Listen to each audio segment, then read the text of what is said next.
coexistence and peace will give us a very good message globally. So peace and coexistence plays a vital role with regard to our economic empowerment. Our government is a special envoy for President to attract foreign investment. So the biggest struggle that he has there to go and say that we are a peaceful country, your investment is safe here. So to do that, not his word, our actions as Buddhists, as community together, we all have to live and show that we can attract. Our Korean brothers can come and invest here and see that we can live together where you benefit and we benefit and all together humanity benefit. The entire economy's foundation and the biggest asset is the human resource. So when as human beings, when we have positive mind, we love one another, we want to give one another, we want to share what God Almighty has given us. That thought process itself will give us positive returns. When you wake up in the morning, you want to serve others. Service and products all come to serve humanity. So we are not here just to gain money, it is here for service, we serve one another. So coexistence and economy goes in hand in hand. So as a husband, household, everyone is trying to live a better life. So we must try in this journey that we share whatever wealth God Almighty has given. Invest whatever wealth God has given us in a proper way. We don't hoard the wealth. We don't just keep saving. We invest and we spend on others, and then we see that the economy, the cash flow coming in. And we encourage people around the world to come and invest on. When there is peace, people have trust. They can come and invest here. They say nothing will go wrong. They don't need to spend a lot of money for insurance because there is peace. So very significant for the Buddhist community and for the Muslims. It coincides with our Eid al-Adha, where we do a Qurban for the God Almighty. And with regard to tradition, there is some clash in that understanding of it, in belief. But what we saw this time with the leadership of all religious leaders and then the political leadership, the security forces and all citizens cooperated, we did not have even a single incident of disharmony or single incident of any cause of tension between the community where each religion respected the other religious denomination and did their act of festival celebration. So this gives a beautiful example. When leaders are determined and when leaders want peace, we can always find peace in the country. When the leaders don't want peace, then we can find a small petty thing there will be disunity and there will be issues. So ask God Almighty that this peaceful coexistence continue to go on.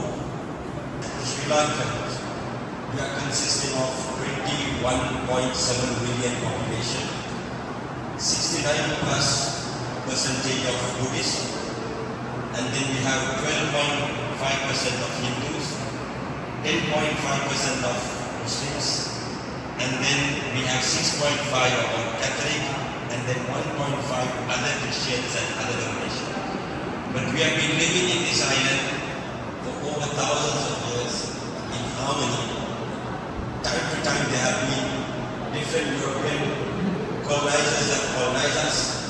They have moved us over and over, but then we have survived our religion, our cultures, our traditions, our brotherhood has survived right through.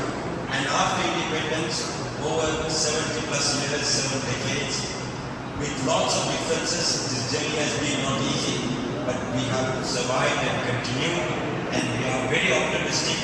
The future going to be better than what it was and what it is now. Assalamu alaikum. A very warm welcome to our Korean team on behalf of the Dharma Shakti organization. විශේෂයෙන් මෙතනදී සාකච්ඡා කරන කරුණක් ලෙස ආර්ථිකය සහ සාමය අතර ලොකු බැඳීමක් තිබෙනවා. සාමය නැතිතන ආර්ථිකයට අපිට ඉහළ යන්න බෑ. ආර්ථිකය ඉහළ යනවා නම් මම හිතන්නේ සාමය අත්‍යවශ්‍ය සාධකයක් විශ්වාස කරනවා.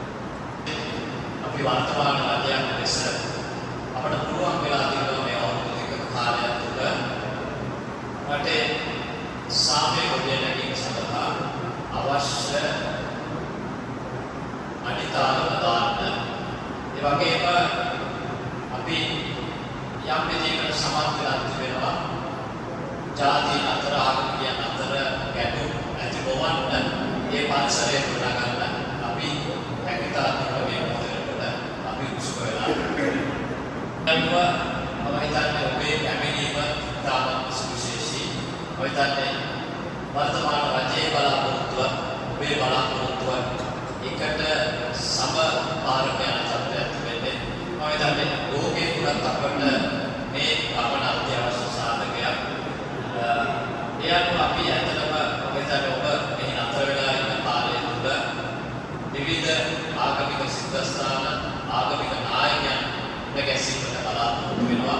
මම හිතන්නේ ඇත්තටම මේක රටක් ගැසීතාවක වටිනා සුවිශේෂී කාර්යයක්.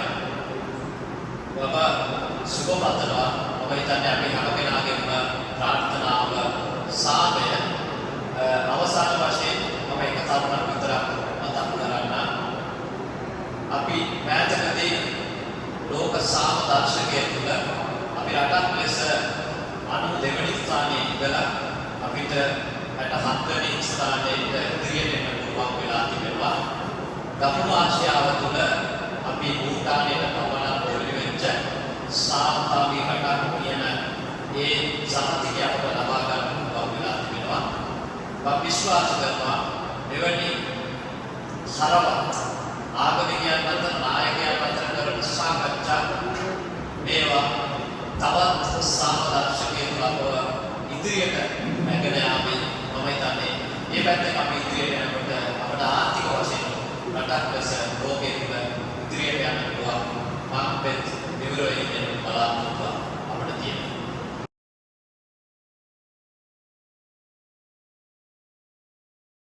Today, as we discuss interfaith relations and Sri Lanka's economy, I want to briefly share what our department does and how our work helps create peace and economic growth in our country and cultural activities of Sri Lankan Muslim community.